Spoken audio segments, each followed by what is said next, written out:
Baik anak-anak, inilah pembelajaran daring hari ini yang akan Bu Guru sampaikan. Silakan kalian lihat pada buku tema kalian dari halaman 11, nanti akan diakhiri sampai dengan halaman 18-19 ya. Dapat kalian perhatikan pada halaman 11 ya, silahkan nanti kalian baca terlebih dahulu. Nah, ini tugas kalian yang pertama adalah membaca setiap bacaan dari halaman 11 sampai dengan 18. Nah, hal-hal yang penting akan Bu Guru jelaskan ya, terutama ini pada halaman 12 terlebih dahulu, yaitu pada tangga nada diatonis. Nah, tangga nada seperti yang sudah kita ketahui ada dua, yaitu diatonis dan pentatonis. Nah, karena diatonis ini terdiri dari 7 buah, sedangkan kalau pentatonis itu terdiri dari 5.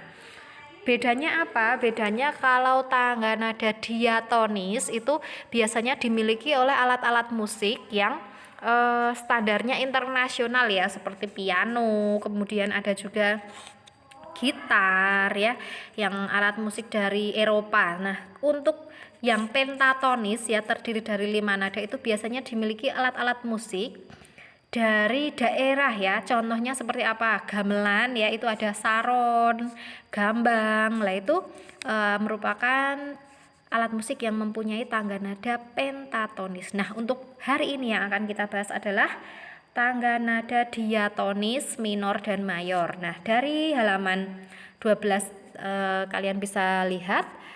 Coba kamu suarakan rangkaian nada berikut. Do, re, mi, fa, sol, la, si, do. Ya. Kemudian cari tahu mengenai hal berikut. Apa yang dimaksud tangga nada, apa tangga nada mayor itu, apa tangga nada minor itu. Kamu dapat bertanya kepada orang yang dianggap tahu. Nah, ini akan Bu Guru jelaskan tentang tangga nada ya. Tangga nada itu apa toh? Kok disebut tangga nada? Ya, itu disebut tangga nada karena tersusun dari nada-nada yang bertingkat-tingkat tingginya ya. Bertingkat-tingkat itu dari tinggi ke rendah. Nah, kemudian terdiri untuk tangga nada hanya itu ya, tersusun atas nada-nada yang bertingkat-tingkat tingginya. Nah, cukup itu saja. Nah, kalau yang ditanyakan tangga nada mayor, maka mayor di sini ya ada dua ya, diatonis, mayor dan minor. Kalau tangga nada tadi Bu Guru jelaskan ya, ada pentatonis, ada diatonis. Nah, kalau pertanyaan yang kedua, tangga nada mayor, lah kalau mayor itu berarti yang dibahas adalah diatonis yang punya 7 nada. Tangga nada mayor itu seperti apa? Tangga nada yang tersusun atas 7 nada ya, yang bertingkat-tingkat dengan jarak ini, jaraknya harus diingat-ingat. 1, 1 setengah, 1, 1, 1 setengah ya. Bu Guru ulangi kembali, jaraknya pada mayor itu 1, 1 setengah, 1, 1, 1 setengah. Itu ya. Kemudian contoh lagu yang bisa menerapkan tangga nada ini biasanya bersifat bersemangat, riang, dan juga gembira ya. Sedangkan sekarang tangga nada minor merupakan susunan nada-nada yang bertingkat-tingkat tingginya dengan jarak ya, 1 setengah, 1, 1 setengah, 1, 1. Bu Guru ulangi, jarak pada tangga nada minor adalah 1 setengah, 1, 1 setengah, 1, 1. Ya, bisa kalian lihat, yang punya LKS juga bisa, yang punya buku yang sudah mengambil buku ya pastinya halaman 12 itu juga ada. Nah, setelah memahami pengertian tangga nada mayor dan tangga nada minor, ciri-cirinya nih ya, ciri-cirinya ini sudah pernah dibahas juga. Untuk mayor bersemangat, riang, gembira, diawali dan diakhiri nada do sama dengan C. Kemudian interval atau jaraknya 1, 1 setengah, 1, 1, 1 setengah, ini yang mayor. Untuk minor itu kurang bersemangat, bersifat sedih, diawali dan diakhiri nada la biasanya. Kemudian mempunyai pola interval atau jarak 1 setengah, 1, 1 setengah, 1, 1. Lagu bertangga nada minor itu contohnya Syukur, Tuhan, Gugur Bunga. Kemudian tangga nada mayor contohnya Maju Tak Gentar, Halo Halo Bandung, dan Garuda Pancasila. Nah, untuk itu kalian coba cari contoh lagu-lagunya ya. Kira-kira kalau lagu Berkibarlah Benderaku itu termasuk bertangga nada mayor atau minor? Berkibarlah benderaku, lambang suci gagah perwira di seluruh pantai Indonesia. Nah, kalian rasakan, kira-kira itu semangat atau kurang bersemangat? Lah, itu lagunya bersemangat ya. Jadi itu masuk jelas di tangga nada yang mayor. Kemudian lagu Desaku yang ku cinta, pujaan hatiku. Kalian rasakan? Apakah suasana nuansa lagunya itu bersifat riang gembira dan bersemangat atau kurang bersemangat dan sedikit sedih? Ya, itu agak sedih ya. Berarti tangga nadanya masuknya yang minor. Gitu ya. Satu contoh lagi. Lihat kebunku penuh dengan bunga, ada yang putih dan ada yang merah. Setiap hari ku siram semua, mawar melati semuanya indah.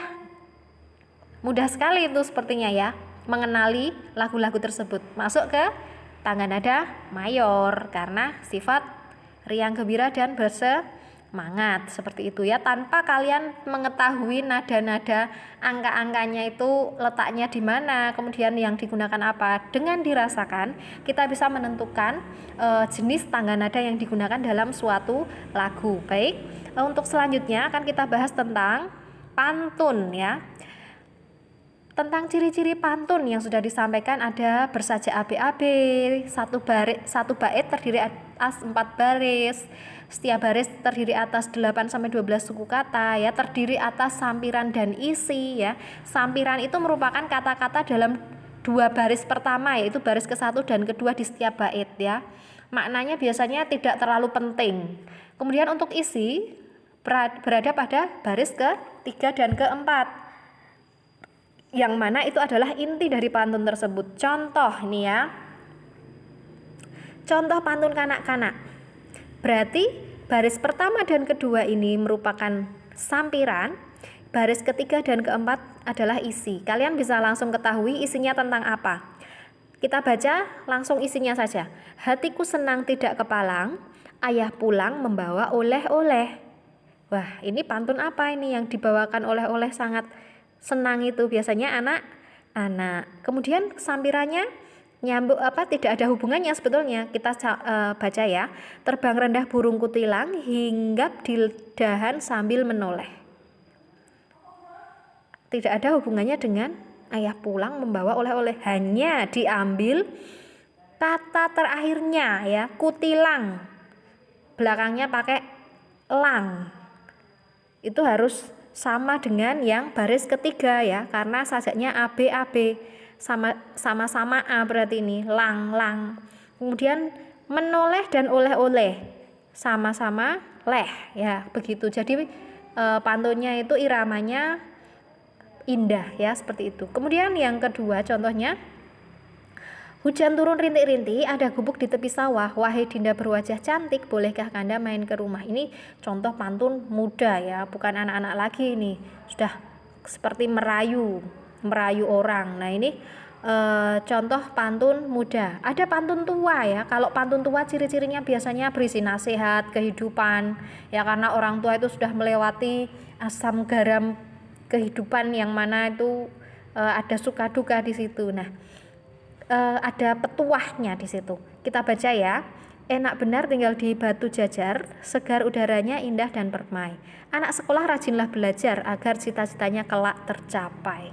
Nah, anak-anak, nah itu yang bisa kita ambil yaitu letak antara sampiran dan isi ya. Kalian sudah paham inti dari isi pantun. Kemudian silahkan nanti kalian berlatih di rumah membuat pantun ya, 1 buah pantun saja.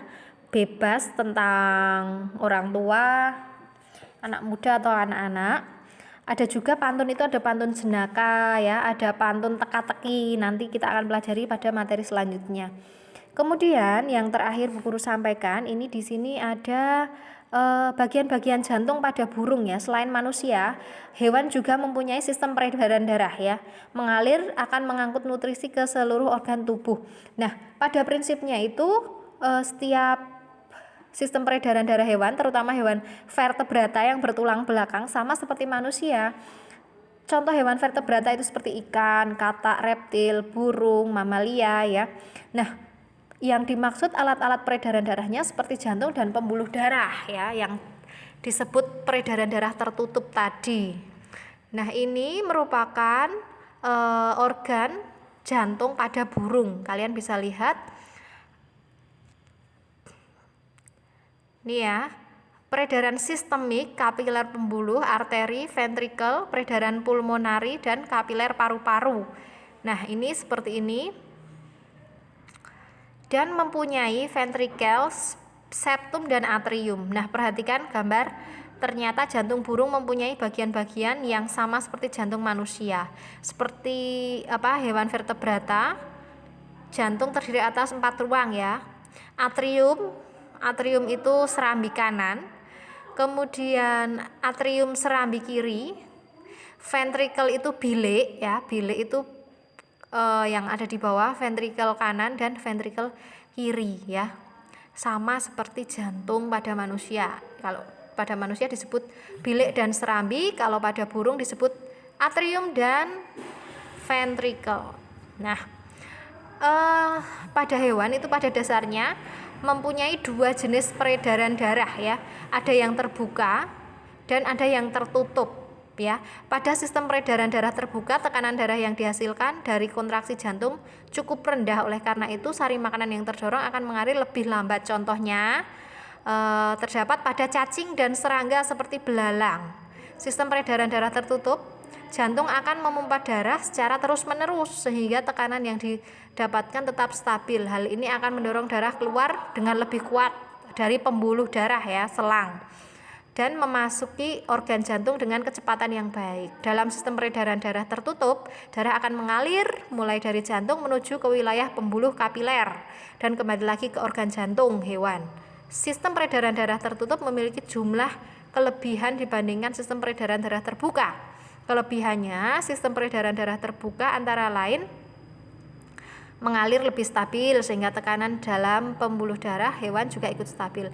Hewan yang memiliki sistem peredaran darah tertutup adalah kelompok vertebrata. Contohnya katak, ikan, reptil, burung ya.